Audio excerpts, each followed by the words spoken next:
So balik na ako sa aking garden. So ito yung kanina,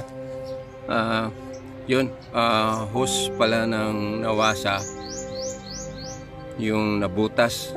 So matagal na pala itong nag-leak. So akala ko is may dito, may tubod na. So ito ang si-share ko sa inyo sa bonsai material research na sinabi ko na inaalagaan. Saka itong isa. Yan. So kahit marami pang damo sa ilalim, pero mako-compare natin. So dito yung materials na pinabayaan. So malaki na yung yung punuan, pero kailangan pa tawag nitong brand selection. So kukunin ko ito. Naglusot na niya sa ilalom. So yung ganitong style, yun ang sinasabi ng iba na ipa-wild muna, then tatayo doon sa kabila. So yung course na yan, i-observe ko kung wala na ba talagang leak dyan. So pasensya na po kayo sa aking Tagalog, medyo baluktot ng kaunti kasi matagal naman ko dirigod sa probinsya. So hindi na ako nakauwi sa aming lugar doon sa by the way, ako Pasay, yung doon sa Bitocross gani, doon sa Top Avenue, doon Lasal. So tagibaligya po ko diya sa Rizal Coliseum at bang sigarilyo dati, yung maliit pa ko, hindi bata pa ko. So ito yung mga halaman kong bonsai materials nga wala nakagwanta sa init, so nagutong, nangamatay. Then itong mga plastic dito, gagamitin ko ito sa aking Bangkok Kalachuchi. So punta tayo para makita yung Bangkok. Bago tayo makarating doon sa Bangkok Kalachuchi, daan muna tayo dito. So ito yung isa sa mga materials ko na sinabi ko din nga inaalagaan. So yun ang itsura niya, parang healthy yung dahon. Then dito tayo sa kabila.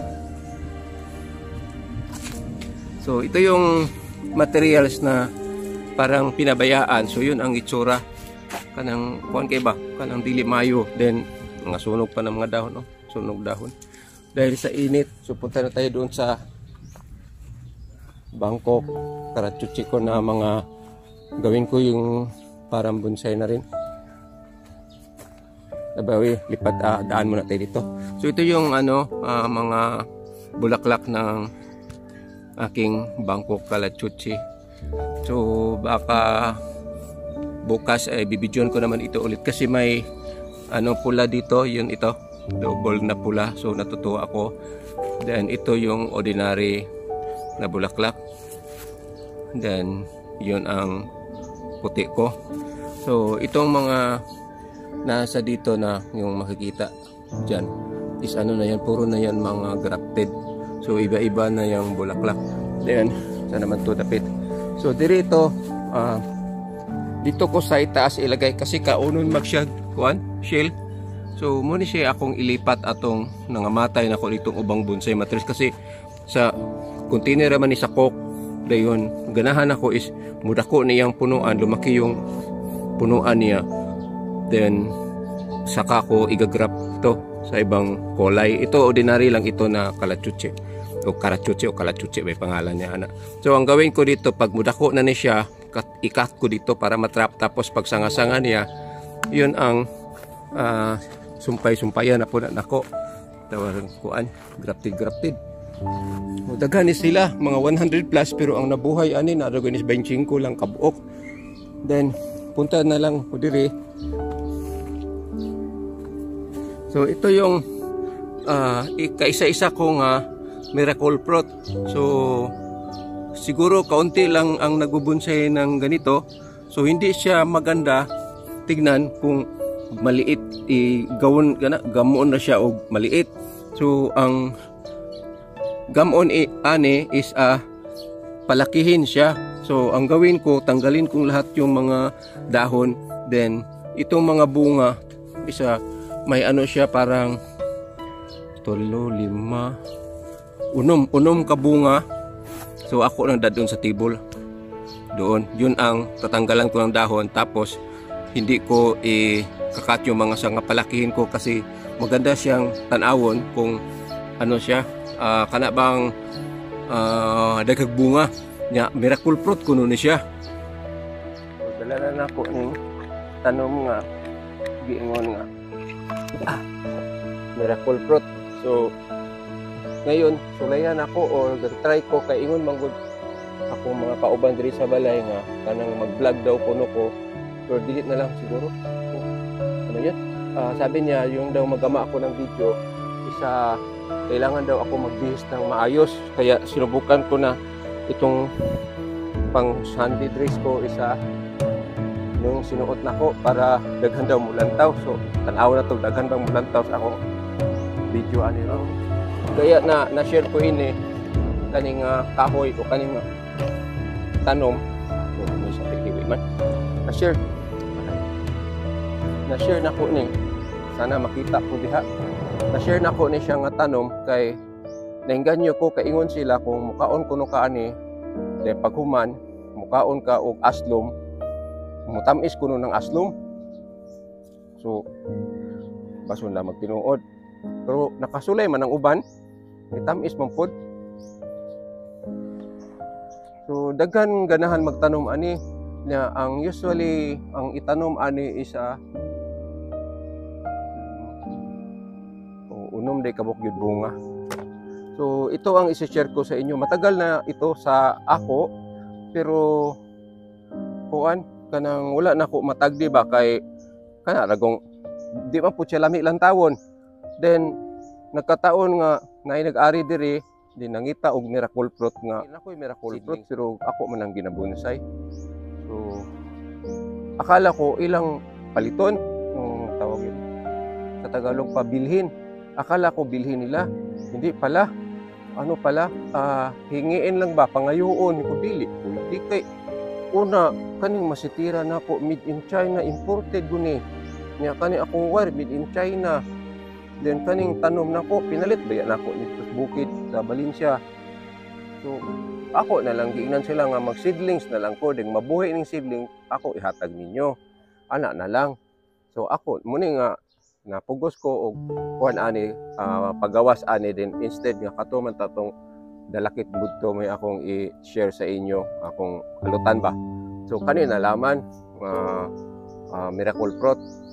So miracle gud tuod kay nay nabalik diri wa man naday kumatay nabuhi man.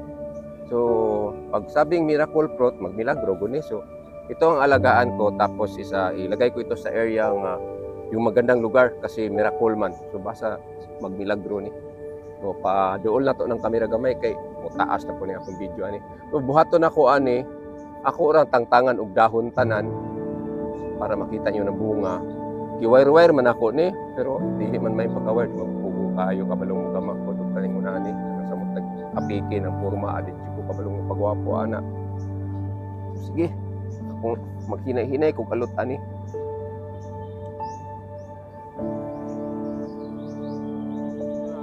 Ka libog-libog ko so ni pagporma ani, pero daghan po siguro sa akong kauban ani nga nagbonsay-bonsay ani nga po.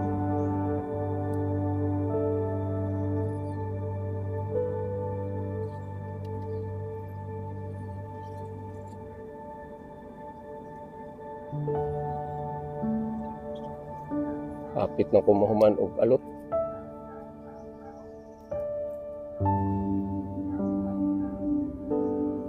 Na kanina may lumapit dito yung habang nagugupit ako hindi ko na video kasi inop kong video kasi ayaw niya mapakita nira. Sabi niya pag kumakain ka daw nitong miracle fruit isa maging gwapo ka daw. So kaya yung ang naano ko nainganyo sa sinabi niya, so umalis na siya. So ngayon, pag matapos na ako mag-alot ani, try na ko kauno ni, kay magwapo man daw kuno ko. Sana magwapo ko.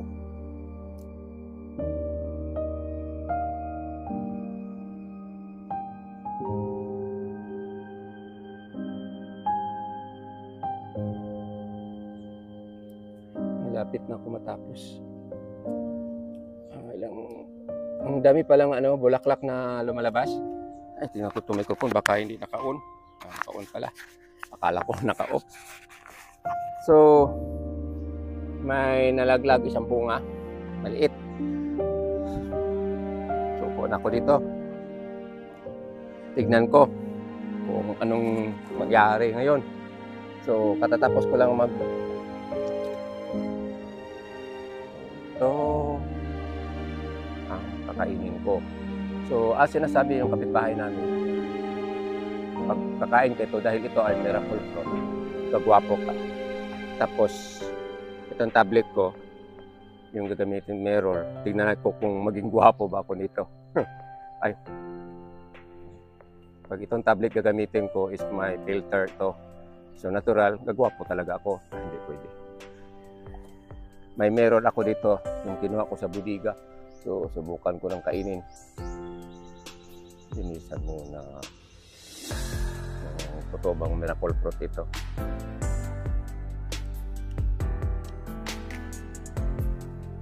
Maasim. Ngayon, itong liso, itatanim ko ito. Tignan ko yung mukha ko sa salamin. Pinahirapan ko pa. Wala mang nangyari sa mukha ko. May dagang panglawa-lawa. Wala nangyari. So, magtatapos na lang kasi puntahan ko yung kapitbahay ko tapos pakita ko yung mukha ko sa kanya kung may improvement pa kasi tinignan ko sa mirror.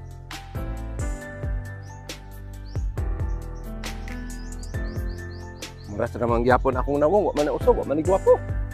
So, ito lang masishare ko sa inyo ngayon. Sana hindi masyadong mataas itong video ko. Mga hinog-hinog diri na pinahulog usa. Yung bunga, itatanim ko ito. Then, yung sabi yung kapitbahay ko, binibiro siguro ako. Wala may nahitabo sa mukha ko, hindi man ako naging gwapo. So, try ko lang. Kaya ito ang ginawa ko na i-share sa inyo ngayon kasi it is miracle fruit. So, sana magmilagro with this puno na maging marami yung viewer ko para naman isa makaabot naman ako ng $100 kasi sa ngayon is nasa ilan yun, $30 yata. So mag 3 years na ako sa vlog ko, $30 pa. So kulang pa ng $70 para makakuha ko na yung ano ko, yung tawag, yung revenue for my vlog.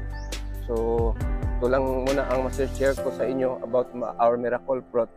So just judge kung anong iba sa mukha ko, naging gwapo ba ako. Kasi sabi nila pag kumakain dito, maging gwapo ka daw. So yun lang, maraming salamat sa panonood. This is Apasumpay yung spring. So this day, maraming nagkaiba. Nakakita ako ng spring, prank pala nga spring, hindi pala spring totoo. Tapos ito namang miracle fruit. Ang nalaman ko na tumatamis yung maasim kung kakainin, kung kakain ka nito. Tapos yung kapitbahay nagsabi pa nga, maging gwapo daw ako. So, iwan ko lang. So, maraming salamat again sa panonood. God bless you all. Have a nice noon ahead of you. Bye-bye.